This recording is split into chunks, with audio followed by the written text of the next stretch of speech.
창세기 12장 10절부터 20절까지의 말씀입니다.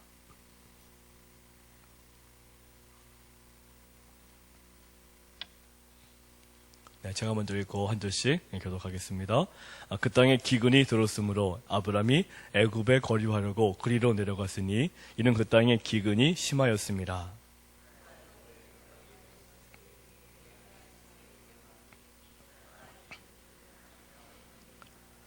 애굽 사람이 그대를 볼 때에 이르기를 이는 그의 아내라 하여 나는 죽이고 그대는 살리리니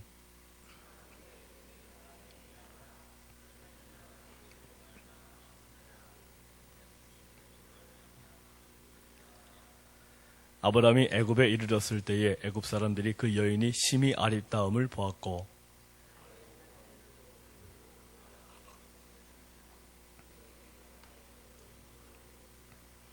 이에 바로가 그로 말미암아 아브람을 후대함으로 아브람이 양과 소와 노비와 암수나기와 낙타를 얻었더라.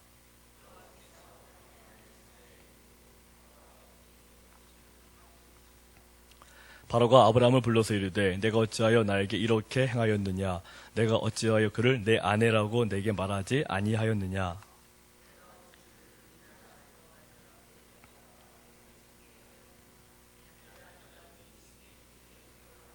함께 봅니다. 바로가 사람들에게 그의 일을 명하매 그들이 그와 함께 그의 아내와 그의 모든 소유를 보내었더라. 아멘. 아브라함이 약속의 땅인 가나안에 이르렀지만 이 기근이라고 하는 어려움을 만났을 때 아브라함은 하나님께 기도하는 것도 잊어버리고 세상 사람들이라는 파는 그런 방법을 찾았습니다. 당시 가장 부유한 애굽이라는 땅으로 세상 사람들이 움직인 대로 세상의 가치대로 기도 없이 움직였다는 것입니다. 그런데 이 아브라함이 기도하지 않고 허겁지겁 먹고 살기 위해서 세상 사람들의 말을 듣고 세상의 가치대로 움직여갔던 그런 도망갔던 애굽에는 새로운 어려움들이 기다리고 있었습니다. 당시 사라의 나이는 65세였었는데요. 65세면은 젊은 나이는 아니지 않겠습니까? 그런데도 이 아브라함이 무엇 때문에 고민하고 있습니까? 65세는 자기 아내 미모 때문에 지금 고민하고 있는 거거든요. 그런 것으로 볼 때 나이에 맞지 않는 그런 미모를 아마 사라가 가지고 있었다라고 우리는 충분히 짐작을 할 수 있습니다. 저에게도 보면은 외부에서 강사분들 오실 때마다 우리 교회 그 여자분들 굉장히 미모를 칭찬 많이 하시는데 연세가 많으신 분들도 다들 아주 이쁘시거든요. 아마 그런 사라의 모습이 그 모습이 아닐까 생각을 합니다. 당시 애굽 사람들은 아주 풍요롭게 살았고요. 또 이 음란적인 그런 문화도 굉장히 대단했습니다. 아브라함은 그것을 잘 알고 있었습니다. 게다가 이 애굽의 바로 왕은 이 태양신의 아들로 추앙받던 절대 권력자였는데 이 자신의 통치 아래에 거하는 그런 모든 민족의 그런 아름다운 여인을 애굽 왕 바로 마음대로 소유하는 것이 또한 관례였습니다. 때로는 이를 위해서 이 남편이 거친 돌이 된다면 남편도 죽이고 그 아내를 데리고 왔다는 거죠. 이 아브라함이 애굽 땅에 가까이 이르렀을 때, 즉 애굽 사람들과 교류하면서 이 문화를 접하면서 점점 그런 사실을 피부로 절감을 했습니다. 이 애굽에서는 식량 걱정을 할 필요가 없었거든요. 대신에 전혀 새로운 걱정거리가 생겨난 것입니다. 이 아브라함은 가나안 땅에 이르렀을 때 이 식량 문제 때문에 하나님께 기도하지 않고 애굽 땅으로 갔지만 이 식량 문제는 해결이 됐지만 그 전혀 생각하지 못했던 다른 문제가 생겨나고 있다는 것입니다. 우리는 세상을 살아가면서 우리가 어떤 문제 때문에 하나님을 의지하지 않고 세상의 말에 귀를 기울이면서 내가 멋대로 판단하는 경우가 많이 있죠. 그러나 분명한 것은 내가 하나님의 말씀에 귀를 기울이지 않고 세상에 귀를 기울이면서 그것을 선택했을 때 전혀 생각하지 못했던 어려움이 기다리고 있음을 기억하셔야 됩니다. 그것이 바로 마귀가 우리를 이끌어가는 과정들이거든요.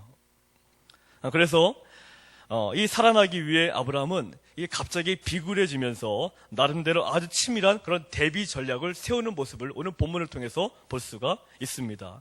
그리고 그것을 아내 사례에게 이 말해주는 모습을 보면서 우리는 믿음의 사람이 믿음의 자리에 있지 않고 도망갔을 때 얼마나 비참해질 수 있는가를 배울 수가 있습니다. 따라해보실까요? 믿음의 사람이 믿음의 자리에 있지 않고 세상을 따라가면 비참해집니다. 오늘 본문은 아브라함의 비참한 모습을 잘 보여주고 있습니다. 이 아브라함의 비참함들을 세 가지로 보려고 하는데 이 첫 번째 비참함은 두려움입니다. 하나님의 음성을 순종하면서 이 약속의 땅으로 들여올 때만 해도 이 아브라함은 자신감과 용기가 충만했었죠. 어려운 상황에서도 믿음의 순종을 하고 그 자리를 견디면 우리는 두려워할 필요가 전혀 없습니다. 믿음은 두려움을 내쫓기 때문입니다. 그러나 믿음으로 가지 않고 상황에 반응하기 시작을 하면 두려움에 사로잡힙니다. 사람이 무서워지기 시작하는 것입니다. 잠언 29장 25절에 사람을 두려워하면 올무에 걸리게 되거니와 여호와를 의지하는 자는 안전하리라 라고 하셨습니다. 따라해 보실까요? 사람을 두려워하면 올무에 걸리게 되거니와 여호와를 의지하는 자는 안전하리라. 할렐루야. 사람을 두려워하면 올무에 걸리는 것입니다. 그런데 아브라함은 분명히 하나님의 말씀대로 약속의 땅에 들어갔지만 그곳에서 어려움을 만나니까 바로 하나님을 의지하는 것이 아니라 바로 사람을 바라봤고 환경을 의지했다는 것입니다. 아브라함의 두 번째 비참함은 영악한 계략을 짜는 모습입니다. 원래 아브라함은 머리를 굴리지 않고 하나님의 음성을 듣고 우직하게 순종하면서 약속의 땅까지 온 사람입니다. 자신의 계략과 전략이 없었던 사람인 거죠. 그런데 한번 약속의 땅을 떠나서 이 두려움에 사로잡히기 시작하더니 기도하면서 하나님을 신뢰하는 대신에 자기 나름대로의 자기가 살아갈 수 있는 그런 계략을 짜기 시작합니다. 그것도 하나님의 지혜로 짜는 진실한 계략이 아니고 아주 교활한 사기극입니다. 오늘 말씀의 아브라함의 모습을 보면은 사기를 치는 모습을 볼 수가 있죠. 사라가 아브라함의 이복 누나인 것은 사실이긴 하지만 이 어머니 사라는 아브라함의 아내였습니다. 그런데 이 사실대로 이야기를 하면 이 사라의 미모를 탐낸 이 바로와 신하들이 남편인 자신을 분명히 해칠 것이며 그렇기 때문에 아예 누이 동생이라고 거짓말을 하자라고 아내하고 지금 타협을 보고 있는 거죠. 앞서 말씀드렸듯이 하나님의 사람이 기도보다 생각을 더 많이 하게 되면 인생이 자꾸만 더 힘들게 됩니다. 그렇다면 아브라함의 세 번째 비참함은 어떤 거겠습니까? 극도의 이기심입니다. 아내에게 거짓말을 지시하면서 아주 뻔뻔하게 그 이유를 자기가 살기 위해서라고 뻔뻔하게 이야기를 본문에 하고 있습니다. 바로에게 사라를 누이 동생이라고 했을 경우에 아내는 꼼짝없이 바로의 후궁이 되어서 모욕을 당하게 될 것입니다. 여기에서 정말 아브라함이 제대로 된 남편이라면 자기가 죽는 한이 있더라도 아내를 지키려고 했을 것입니다. 그러나 아브라함은 자기 목숨만 지킬 수 있다면 아내가 겪을 수모는 상관이 없는 것입니다.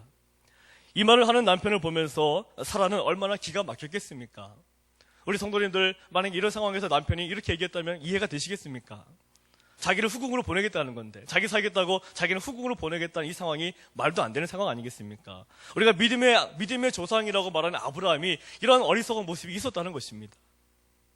아마 요즘같이 인터넷이 발달된 사회 같으면요 절대로 아브라함은 믿음의 조상이 못 되었을 것입니다. 아마 당장 이것 때문에 인터넷에 엄청난 댓글들이 도배가 되어서 아마 아브라함은 파렴치한 남편을 아마 분명히 전 세계 사람들한테 그렇게 아마 광고가 됐을 정도로 아브라함의 지금 이 모습은 굉장히 심각한 모습인 것입니다. 이것이 아브라함의 영악한 사전 대비책의 한계였습니다. 지금껏 은혜로 그를 이끄셨던 하나님을 확실히 믿었더라면 이런 어리석은 자구책을 취하진 않았을 것입니다. 그래서 잠언 3장 6절에 너는 범사에 그를 인정하라 그리하면 내 길을 지도하시리라 라고 하나님께서 말씀해 주시는 겁니다. 애굽의 수도에 도착을 해서 아브라함의 예상대로 이 사람들이 아내 사라의 미모를 다들 칭찬을 했습니다. 이 소식을 들은 바로가 가만히 있을 리가 없죠. 그래서 바로가 궁으로 이 사라를 데리고 갔습니다. 여기서 오늘 본문에 보면 이 바로가 궁으로 사라를 이끌어 들였다라는 표현이 나오고 있지 않습니까? 이 이끌어 들였다는 이 말은 단순하게 데리고 갔다는 것이 아니라 바로의 후궁이 되기 위한 준비 과정에 들어갔다는 말입니다. 그러니까 바로가 사라를 자신의 후궁으로 데려가서 준비를 시키고 있다는 거죠. 근데 아직 사라와 바라는 동침하지는 않았습니다. 남편 아브라함의 말도 안 되는 행동을 통해서 이 사라는 바로의 후궁이 될 위기에 처해 있는 것입니다. 하나님의 놀라운 계획이 인간의 실수로 인해서 붕괴될 위험에 부닥친 것입니다. 그러나 실수가 없으신 하나님께서는 지체 없이 이 상황에 개입을 하셔서 바로 잡으십니다. 무서운 재앙이 바로와 그 집을 덮치게 됩니다. 우리는 이 재앙이 어떤 것인지, 또 어떻게 바로가 이 재앙의 원인이 아브라함의 거짓말임을 알게 되었는지는 알 수가 없습니다. 하나님이 꿈을 통해서 바로에게 직접 말씀을 하셨는지, 아니면 사라가 정직하게 자백을 했는지, 이런 거에 대해서는 성경에 나타내주고 있지 않기 때문에 이 바로가 어떻게 알았는지는 알 수가 없습니다. 어쨌든 이 아브라함의 거짓말로 인해 이 바로와 그의 집은 큰 재앙을 당하게 되었습니다. 축복의 통로가 되어야 할 아브라함이 재앙의 통로가 된 것입니다. 하나님의 사람이 불순종하는 삶, 거짓된 삶을 살면 괜히 애꿎은 주위 사람들이 피해를 입게 되는 것입니다. 하나님의 영광을 가리게 되는 것이고 빛과 소금의 역할을 전혀 할 수 없는 무용지물의 인생을 살아가게 되는 것입니다. 요나의 경우를 보십시오. 니느웨로 가라고 하신 하나님의 말씀에 불순종해서 요나가 다시스로 가는 배를 탔다가 어떻게 됐습니까? 결국은 함께 배를 탔던 그 모든 사람들 역시도 폭풍으로 만나서 전부 다 죽을 뻔한 위기에 닥치지 않습니까? 요나는 하나님의 선지자였지만 축복의 통로가 아닌 재앙의 통로가 될 뻔했습니다. 한번 따라해 보실까요? 우리는 하나님의 축복의 통로입니다. 하나님이 우리를 이 땅에 보내신 것은 축복의 통로가 되기 위해 보내주신 것이지 재앙의 통로로 이 땅에 보내신 것은 아닙니다. 세상에 아무리 약하고 흉악한 그런 죄에 물들어 있다 하더라도 하나님은 축복의 통로인 나를 통해서 세상을 변화시키길 원하시는 것이고 세상을 구원하기를 원하시는 것입니다. 그런데 이스라엘 백성들은 유대인들은 특히 어떤 행동을 많이 했냐면 유대인들은 자신들이 축복의 통로란 사실을 지금도 잘 인식을 못하고 있습니다. 그냥 자기들만 선택된 백성들이기 때문에 자기들만 하나님의 나라에 가는 것이고 자기들만 천국에 간다는 생각을 지금도 유대인들은 가지고 있죠. 그래서 유대인들은 전에 어떤 책을 보니까 그런 책도 본 적이 있습니다. 엘리베이터를 타려고 유대인들하고 같이 서 있으면은 특히 안식일날 엘리베이터에 서 있으면은 내려오면 이게 버튼을 눌러야 되지 않습니까? 근데 유대인들은 절대로 안식일 날은 이 엘리베이터 버튼을 누르지 않는다고 합니다. 언제까지 기다리는 거예요? 다른 이방인들이 와서 눌러줄 때까지 기다리겠다는 거죠. 왜 그런 생각을 가지고 있는 것입니까? 우리들은 천국과 거룩한 백성이니까 안식일에 일을 안 해도 되지만 당신들은 지옥 갈 백성들이니까 이게 일을 해서 지옥을 가야 된다는 것입니다. 이것이 유대인들의 지금까지 논리인 거거든요. 그렇지만 성경 전체를 볼 때 하나님은 우리들에게 축복의 통로가 되기를 원하시는 것입니다. 그래서 이 본문의 아브라함은 그 축복의 통로가 되는 사실을 인식을 하지를 못하고 결국은 재앙의 통로로 지금 사단의 그런 하수인으로 쓰임을 받고 있다는 것입니다. 여기서 바로는 이 세 차례에 걸쳐서 자신이 당한 재앙이 아브라함의 거짓말 때문임을 밝히면서 아브라함을 책망을 합니다. 사실 바로는 대단히 억울했던 것입니다. 사실대로 내 아내라고 말하면 바로가 나를 죽일 거야 라는 두려움에 사로잡힌 건 아브라함의 상상이었을 뿐입니다. 어쨌든 하나님의 사람 아브라함이 우상신을 믿는 바로에게 왜 거짓된 삶을 사느냐고 야단을 맞고 있습니다. 참으로 부끄러운 일입니다. 하나님의 사람이 하나님의 사람답게 살지 못하면 세상 사람에게 야단맞는 것입니다. 기독교인은 말씀대로 진실하게 살아야 세상 앞에 당당할 수 있습니다. 세상에 피해주는 사람이 되어서는 안 될 것입니다. 오늘 본문에서 가장 놀라운 구절은 바로 20절입니다. 20절을 다 같이 읽어보겠습니다. 시작. 바로가 사람들에게 그의 일을 명하매 그들이 그와 함께 그의 아내와 그의 모든 소유를 보내었더라. 사실 이 정석대로 하면은요, 보상은커녕 바로를 속인 아브라함 일행은 사실 어떻게 되어야 되는 줄 아십니까? 즉시 죽임을 당해야 되는 것입니다. 어찌 감히 이 애굽 왕 바로를 속일 수 있습니까? 그러나 바로가 사라를 돌려주고 아브라함 일행에게 많은 재물까지 주어 돌려보낸 것은 아브라함의 하나님에 대한 두려움 때문이었을 것입니다.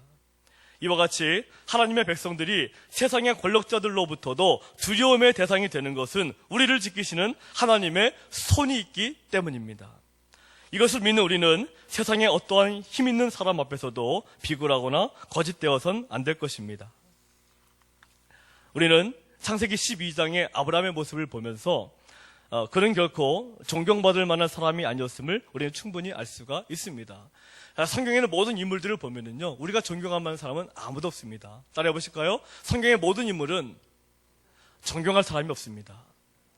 오직 하나님의 은혜로 하나님이 기뻐하시는 사람이 되었을 뿐입니다. 오늘 이 자리에 우리가 나와 있는데 우리도 마찬가지 아니겠습니까? 우리가 뭐 존경받을 만한 모습이 되고 우리가 그런 만한 모습 때문에 세상 사람들에게 존경받는 게 아니라 하나님께 은혜를 입어야, 하나님이 내게 은혜를 주셔야 내가 존경받는 모습으로 성장해 갈 수 있는 것입니다. 여동하시면서 기도하실 때 그런 기도를 많이 하시길 부탁을 드립니다. 주님, 나에게 은혜를 오늘도 은혜를 많이 주셔서 내가 세상 사람들에게 존경받는 그런 내 위치에 서고 싶습니다. 내 모습이 연약한 모습 이대로 나를 내버려 두지 말아주시고 주님의 은혜로 나를 덧입혀 주시옵소서. 한번 따라해 보실까요? 오늘도 주님의 은혜로 나를 채워주소서. 할렐루야. 또한 아브라함께서 이 아브라함을 보호하셨다는 것은 그만큼 아브라함을 안타깝게 여기셨다는 것입니다. 아브라함의 방황, 그리고 그의 판단 미스, 그런 모든 부분을 하나님께서 아파하시고 그를 지켜보시고 그가 완전히 망가지지 않도록 계속 지켜보시고 계심을 보여주는 것입니다. 하나님도 이런 것들을 지켜보고 계시는데 우리 교회야 말할 것도 없는 거죠. 하나님도 사랑하시고 기회를 주시고 계시는데 우리가 교회에서 잠깐만 어떤 사람을 향해서 우리가 기회를 주지 않고 비판하거나 비난하거나 그런 모습 나가게 되는 것은 분명히 하나님 앞에 좋지 않은 악한 모습이라는 것을 기억을 하셔야 되는 것입니다. 하나님은 아브라함이 원래부터 문제가 있었던 사람이 아니라 원래 아브라함은 순수한 믿음을 간직하였기 때문에 아브라함이 비록 흔들리고 상한 미스를 하고 엉뚱한 행동을 한다 하더라도 하나님은 다시 한번 그를 되돌아 주시는 것입니다. 만약 우리가 열심히 신앙생활을 하시다가 나도 모르게 죄에 얽매이게 되고 나도 모르게 엉뚱한 삶을 살게 된다고 한다 하더라도 이 아브라함의 하나님을 붙드시기를 바랍니다. 하나님은 우리를 결단코 포기하시지 않습니다. 비록 내가 한때 실수할 수는 있고 내가 비록 한때 상한 판단 미스로 엉뚱한 그런 선택을 했다 하더라도 하나님은 오늘도 나를 위해서 기도하고 계시고 오늘도 나를 붙잡아 주시고 가장 좋은 길 인도하심을 믿으시기를 바랍니다. 우리에게 이 아브라함과 같은 하나님을 향한 순수하고 절대적인 믿음이 있다면 때론 실수하고 방황하더라도 하나님께서 반드시 보호해 주시고 제자리로 돌아오게 하실 것입니다. 무슨 일이 있더라도 어떠한 죄 가운데 있어도 그래도 하나님을 붙잡는 것을 포기하지만 않는다면 우리는 반드시 일어서게 될 것입니다. 그렇기 때문에 요즘 얼마나 시대가 좋습니까? 핸드폰도 있고 하는데 우리 교인들 가운데 혹시나 여러 가지 시험과 그 환란들 때문에 혹시 안 보이신 분들 계시다면 문자 메시지라든가 카톡 같은 것들을 끊임없이 계속적으로 그들을 격려하고 독려하는 모습이 하나님의 바로 모습이라는 사실을 기억하셔야 됩니다. 따라해 보실까요? 오늘도 하나님 믿다가 방황하여 떠난 분들을 최선을 다해서 찾아봅시다. 잘 기억을 해보시면 아마 아실 것입니다. 제가 어제 우리 장로님들하고 식사를 하다가 어제 우리 김남도 장로님께서 갑자기 그 얘기를 하시더라고요. 우리 장미라 집사님께서 저에게 원주로 가지 않으셨습니까? 원주로 가셨으면 이제 우리 교회 교인이 아니잖아요. 근데 우리 장로님 하시는 말씀이 내일 이제 우리 정책당회로 원주로 우리가 기도는 들어가는데 거기 가기 전에 그 장미라 집사님 식당에서 밥 먹고 가자 이러시는 거예요. 그 얘기 딱 들으니까 제가 은혜를 많이 받았습니다. 그래, 저 모습이 하나님의 사람의 모습이지라는 생각을 했습니다. 많은 분들이 이 교회를 떠나면 그냥 끝이다 생각을 하는데 교회를 떠났지만 어쨌든 그분이 하는 곳에 가서 직접 찾아가서 그분을 위로하고 격려하는 모습, 그것이 바로 우리 크리스찬들의 아주 소중한 모습일 것입니다. 오늘 우리가 하루 살아가실 때 혹시 그런 분들 아마 주변에 계실 거라고 생각합니다. 우리 교회 다니시다가 아마 저도 모르는 분들도 많이 계실 거라고 생각하는데요. 혹시 우리 교회 다니셨는데 어느 순간부터 우리 교회도 안 나오고 다른 교회도 안 나오고 그런 분들 혹시 기억나는 분들이 계시다면 오늘도 한 번씩 문자도 한번 보내보시고 카톡도 한번 보내보시고 한번 그런 분들에게 주님의 모습으로 다가가는 모습이 된다면 하나님께서 오늘 우리의 모습을 통해 많이 기뻐하실 것이고 우리가 생각하지 못했던 많은 축복의 역사함도 베풀어 주시게 될 것임을 믿으시기를 바랍니다. 기도하겠습니다. 하나님 아버지 감사를 드립니다.